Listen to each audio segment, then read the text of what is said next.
అందరికీ నమస్తే. నేను మీ శీల వెంకటేశ్వర్లు. ఈరోజు ముఖ్యంగా బీసీ కులగణన కూడా జరుపుతామని, జనగణనను రేపే ప్రారంభిస్తున్నామని కేంద్ర ప్రభుత్వం ఒక ప్రకటన చేసింది. రేపటి నుంచి 1వ తారీఖు నుంచి జనగణనతో పాటు బీసీ కులగణన కూడా చేస్తామని కేంద్ర ప్రభుత్వం ప్రకటించింది. సంతోషం. ఈ సందర్భంగా కేంద్ర ప్రభుత్వాన్ని అభినందిస్తూ కృతజ్ఞతలు, ధన్యవాదాలు కూడా తెలియజేస్తున్నాం. ఒక బీసీ బిడ్డగా ముఖ్యంగా ఈ దేశంలో బీసీలు 60% పైగా ఉన్నారు. ఎస్సీ ఎస్టీలు ఒక 20% పైగా ఉన్నారు. ఇకపోతే 10% సుమారుగా అటు ఇటుగా దేశం మొత్తం మీద ఓసీలు ఉంటారు.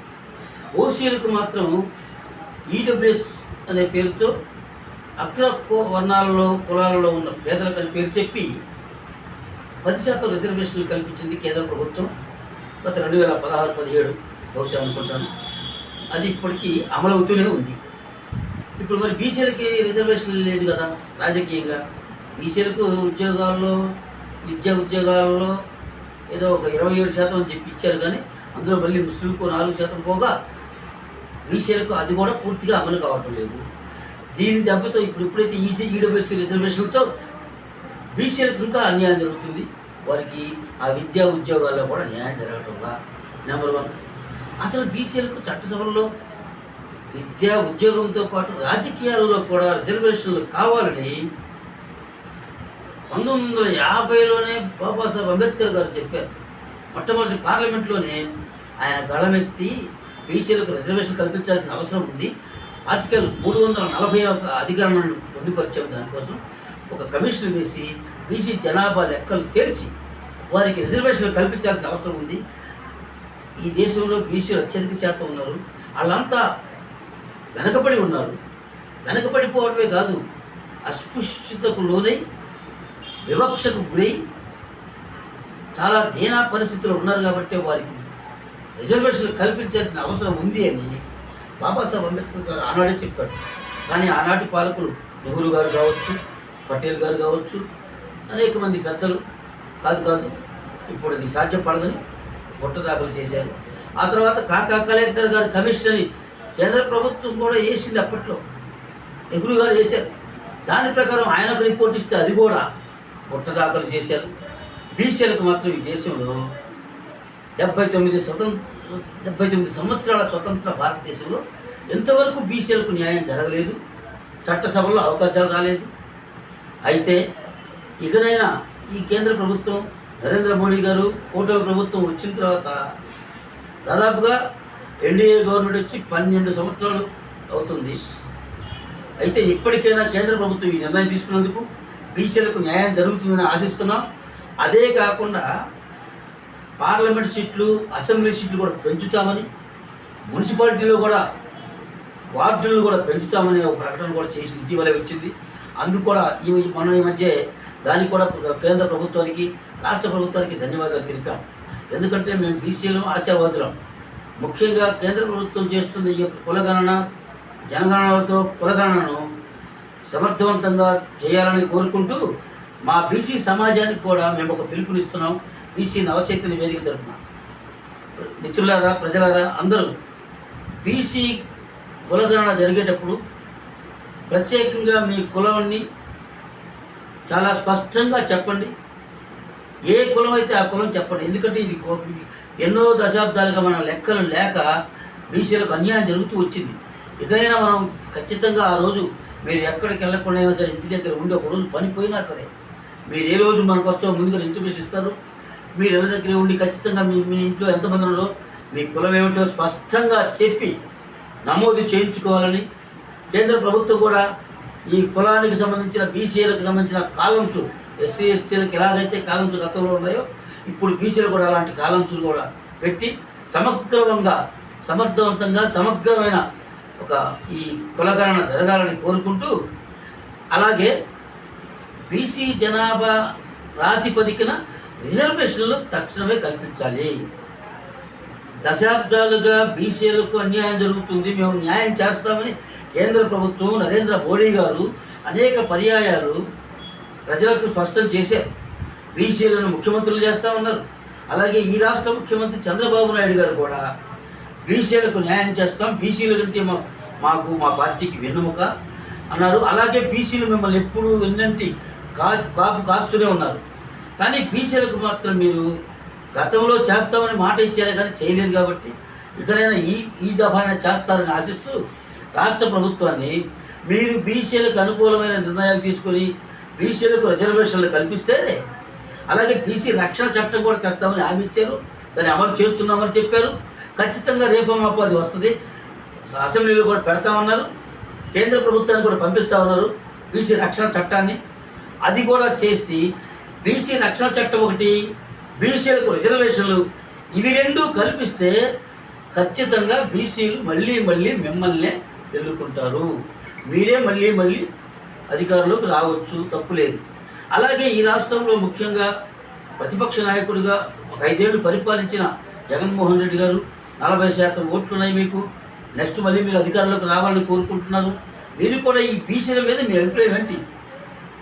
మీరు బీసీలకు అనుకూలమా వ్యతిరేకమా? అనుకూలమే కదా. మరి బీసీ రిజర్వేషన్కి అనుకూలమా వ్యతిరేకమా? అది మీరు స్పష్టం చేయాలి. బీసీ కులగణనలో జనగణన జరుగుతున్నప్పుడు జరిగిన వెంటనే బీసీలకు రిజర్వేషన్లు కల్పించాలి.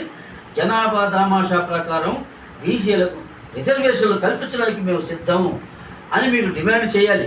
మీరు కూడా డిమాండ్ చేస్తేనే మిమ్మల్ని ప్రజలు నమ్ముతారు. మీరు ఇంతవరకు బీసీల గురించి మాట్లాడరు.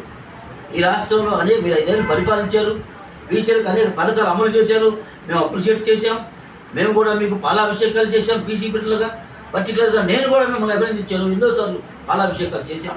కానీ ఇప్పుడు మీ వైఖరి మాకు తటస్థ వైఖరిగా అనిపిస్తుంది.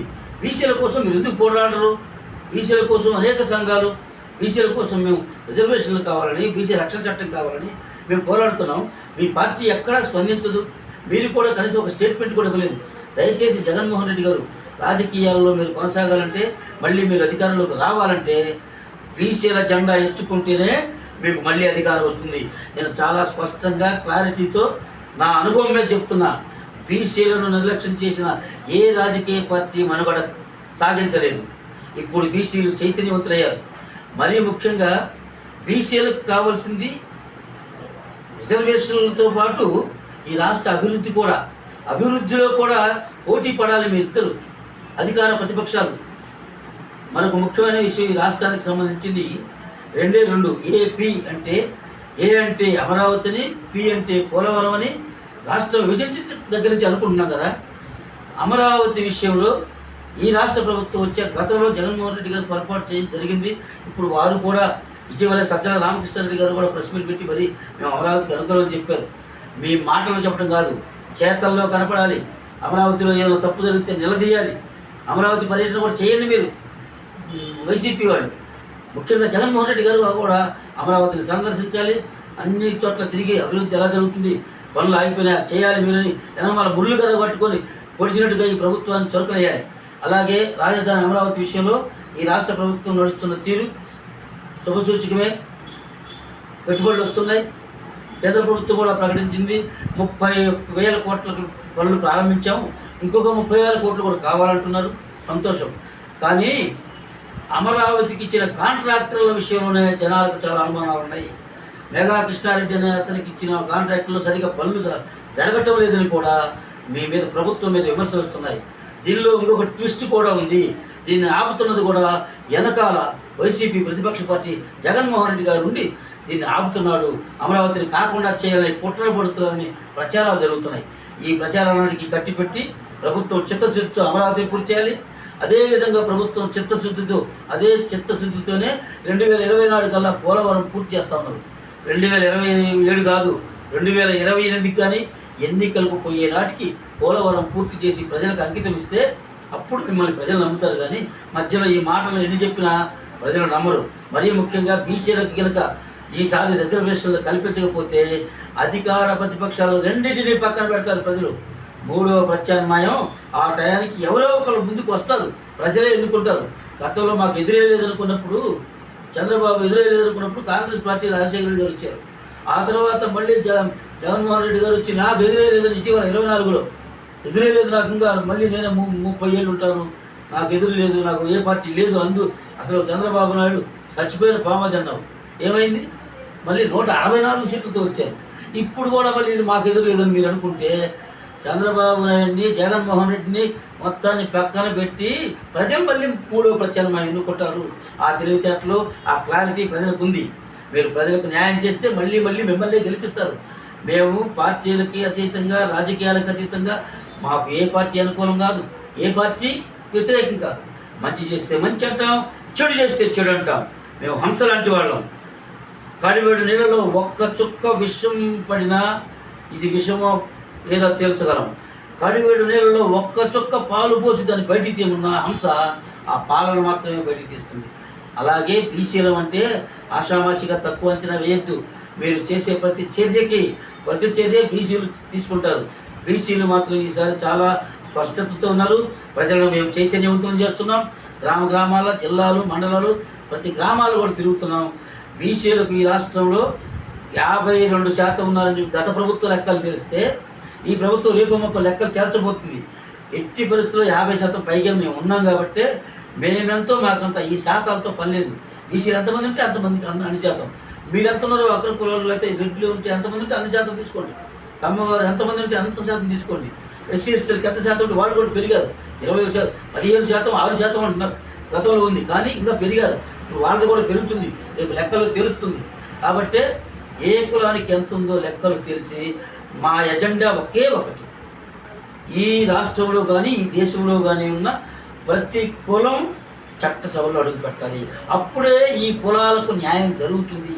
2-3 కులాలే చట్టసభలో 90% ఉండి మిగతా కులాలు 10, 100, 120 కులాలు ఉంటే అవి మొత్తం కలిసి 10-20 మంది ఎమ్మెల్యేలు ఉంటే అట్ట కుదురుద్ది.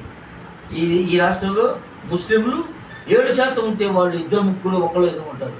కానీ 3.5% ఉన్న కమ్మ వాళ్ళు 40 మంది ఉంటారు. 4.5% పైగా ఉన్న 5% కూడా లేని రెడ్లు 40 మంది ఉంటారు. ఇది ఎక్కడ న్యాయం? అందుకే జనాభా ప్రాతిపదికన మేమెంతో మాకంత డిమాండ్తో ఉద్యమాలను ఉధృతం చేస్తున్నాం. బీసీలంతా ఏకమై, అన్ని కులాలు ఏకమై ఉద్యమాన్ని ఉధృతం చేస్తాం. బీసీలకు రిజర్వేషన్లు కల్పించాలి.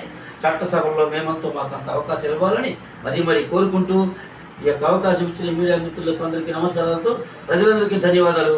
Thank you. జై హింద్. Thank you.